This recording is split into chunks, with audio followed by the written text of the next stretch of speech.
Olá, querido, tudo bem? Hoje a gente vai estar falando do capítulo 4, parte finalzinha ali, do 11 a 17, que traz dois temas.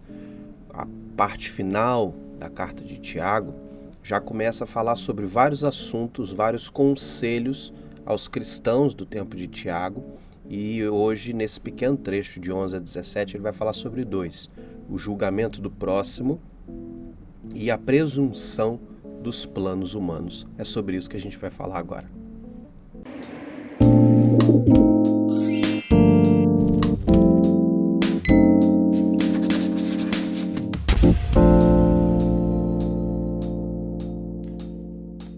Tiago fala nesses dois pontos, obviamente sobre essas duas questões, falando que parece que não tem muita coerência, mas é justamente aquilo que falamos. Tiago agora, nesse trecho final, do capítulo 4 e 5, ele está trazendo um monte de temas, e esses temas estão todos juntos numa série de pequenos conselhos para os cristãos no tempo da igreja primitiva, ligados esses cristãos à comunidade judaica. Vale lembrar que Tiago foi o Tiago, líder da igreja de Jerusalém, que estava escrevendo para judeus que se converteram ao evangelho do Senhor Jesus Cristo, ou seja, ao evangelho do irmão de Tiago. Esse Tiago é o irmão de Cristo, e ele então estava dando vários conselhos, tratando de talvez possíveis problemas da igreja e também conselhos a respeito da fé cristã, uma fé que deve ser integral, completa, deve ser em sua totalidade, né, vista e contemplada por Deus e pelas pessoas que estavam à volta desses cristãos, como uma fé genuína, verdadeira. E é sobre esses dois pontos, sobre essa questão do julgamento e da presunção do homem, que Tiago vai falar nesse trecho. Primeiro, Tiago fala sobre o julgamento. Haviam pessoas que estavam criticando, não é, o próximo, e possivelmente Tiago, sabendo dessa realidade, escreve falando para que nós não julguemos a ninguém. E ele diz, ele cita a lei, fala que a partir do momento que você julga o próximo, você torna a lei um escândalo, você faz da lei um desprezo. E para nós que não temos o Antigo Testamento como a nossa legislação, já expliquei, né, num vídeo passado a respeito disso, mas para Tiago informar esse tipo de coisa é porque, como esses cristãos ainda tinham uma cultura judaica muito forte, dizer que a lei era dizer que um comportamento deles estava dando à lei um desprezo ou um menosprezo, né, estava descredibilizando a lei.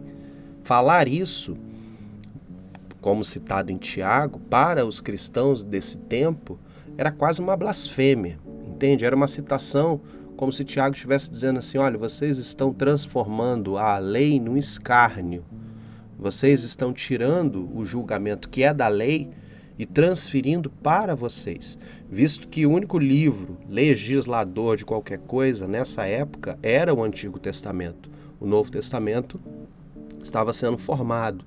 Então, muitas das questões eram utilizadas ainda, as leis, as ordens, as informações veterotestamentárias.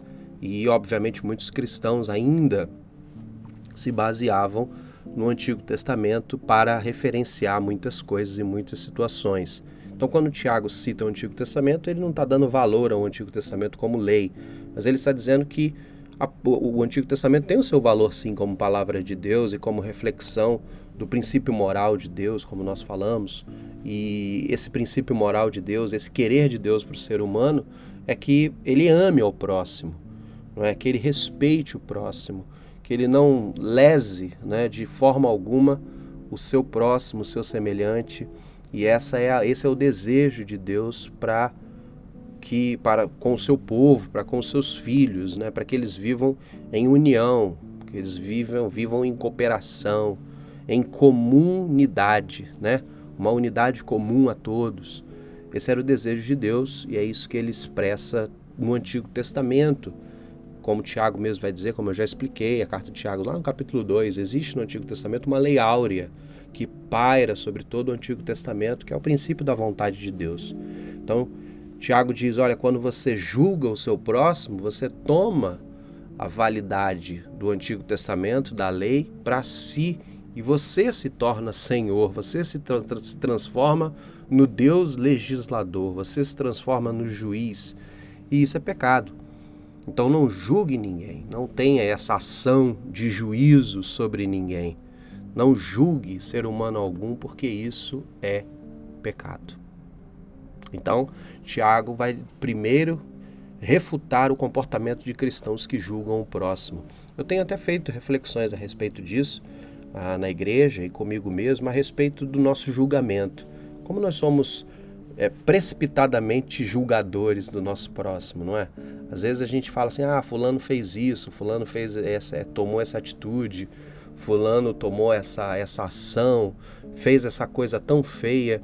E eu sempre me pergunto, será que eu, sem a iluminação do Espírito Santo, sem a ajuda de Deus, sem a palavra de Deus, sem o amor dele todos os dias sendo demonstrado ao meu coração e interpretado pelo Espírito Santo, à luz da palavra de Deus, será que se não fosse a graça de Deus, eu talvez não tomaria as mesmas ações? Por isso que o texto bíblico no Novo Testamento ele é todo embasado no princípio da humildade e da misericórdia. O Evangelho ele chega à vida das pessoas porque o cristão ele tem misericórdia do seu próximo. E quando a gente tem misericórdia do nosso próximo, a gente não olha com um olho de juízo, de julgamento. A gente olha com um olho divino, com um olho cristão, com um olho que Deus quer, com os olhos que Deus quer que nós tenhamos com o nosso próximo, que é um olhar de compaixão, não é um olhar de misericórdia, de entender que aquela pessoa é assim porque ainda não encontrou a graça, não encontrou a misericórdia. E talvez com ela se resolva muitos conflitos e muitas situações em seu coração. Então o texto bíblico nos ensina a não julgar. Não julguem, porque essa é uma função da lei, do escrito de Deus, da palavra de Deus. É uma ação de Deus. Agora, no Novo Testamento, uma ação que está sob Cristo. Deus deu a ele a capacidade de julgar a todos, como está escrito no livro de Apocalipse.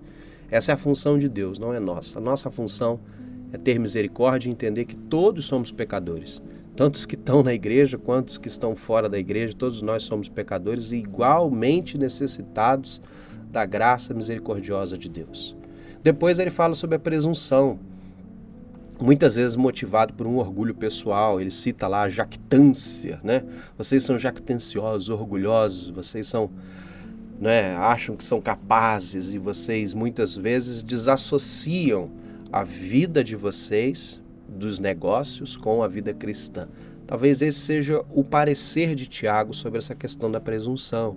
Ele diz, olha, vocês não sabem que tudo depende de Deus? Vocês acham que vocês vão chegar numa cidade, vão fazer negócio e as coisas vão acontecer porque vocês querem ou porque vocês são inteligentes? Não funciona assim. Todas as coisas acontecem na nossa vida pela permissão de Deus. Seja uma permissão objetiva, seja uma vontade, pela vontade de Deus, seja uma vontade permissiva ou uma vontade objetiva, sempre é pela vontade de Deus. Deus muitas vezes permite situações negativas à nossa vida para nos ensinar, porque todas as coisas cooperam para o bem daqueles que amam a Deus, não é? Então até as dificuldades que temos é obra das mãos de Deus. É duro a gente às vezes entender isso, mas até mesmo as dificuldades estão debaixo da vontade de Deus e cooperam para os planos soberanos, os propósitos sobrenaturais de Deus na nossa vida. Então até mesmo as maiores dificuldades nos ensinam tanto. Então o que Tiago está dizendo é, tudo na nossa vida tem que ser baseado pela fé. Essa é a chave do que Tiago está dizendo. Muitas vezes o que Tiago está dizendo é, a gente tem um comportamento cristão, /religioso, /servo de Deus, nos momentos eclesiásticos, nos momentos de igreja. Fora da igreja a gente tem um compromisso completamente distinto e diferente com a nossa fé, principalmente nos nossos negócios. E é isso que Tiago está dizendo, a comerciantes, a negociantes da época dele, que possivelmente trabalhavam sob esse princípio de viajar e nessas viagens fazer negócio. A nossa vida precisa depender totalmente de Deus. Esses são os pontos cruciais daquilo que Tiago está ensinando ali. O ponto número 1 é: a vida cristã, ela é integral. Não existe um servo de Deus que é servo de Deus na igreja e no mundo ele pode ser o que ele quiser. Nós precisamos ser cristãos em todos os lugares, principalmente nos nossos negócios, né? Se o que eu vendo, o que eu faço não é do agrado de Deus, como eu sou cristão? Não é? O texto de Romanos diz que tudo que não provém da fé é pecado.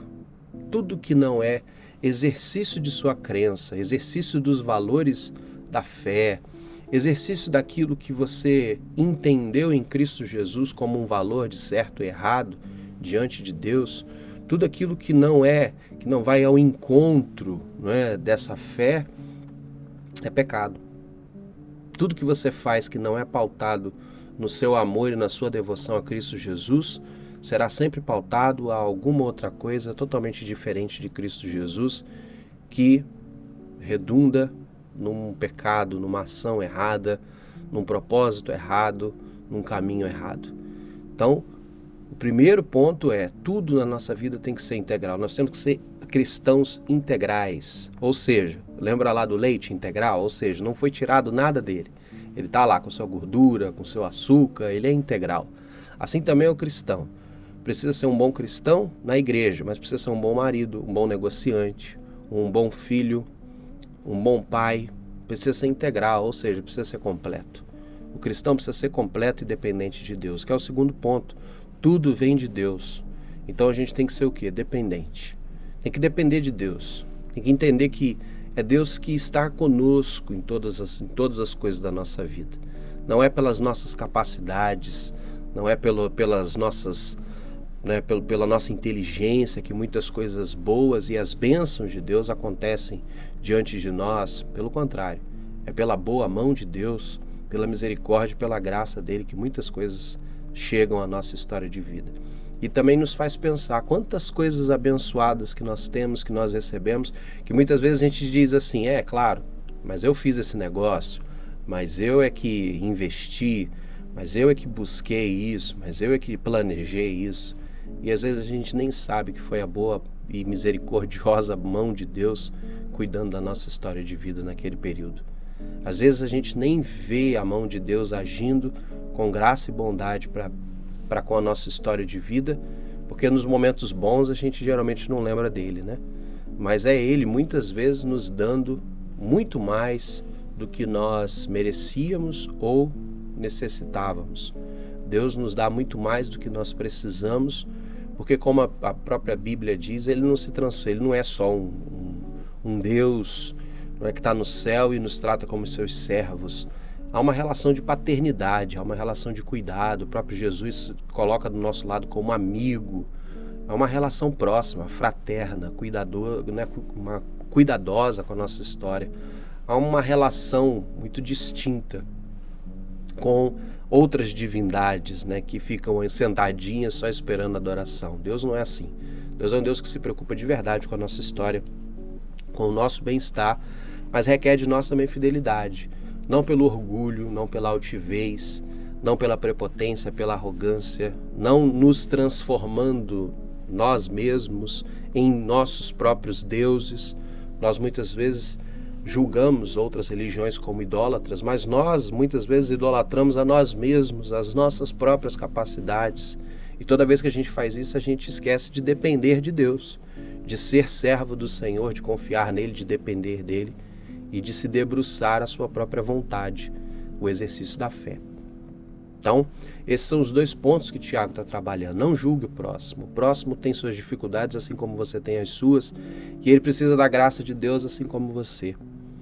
E óbvio, coloque todos os seus planos, toda a sua vida, todos os seus propósitos na mão de Deus, e que a fé, a sua crença em Cristo Jesus, seja a base e o fundamento de todas as suas ações. E assim a sua vida vai ser bem-sucedida, feliz e realizada, mesmo diante das tempestades. Gostou do estudo? Então compartilha, manda para as pessoas próximas de você, estude com a sua igreja e semana que vem a gente continua no capítulo 5 de Tiago. Deus abençoe sua vida em nome de Jesus.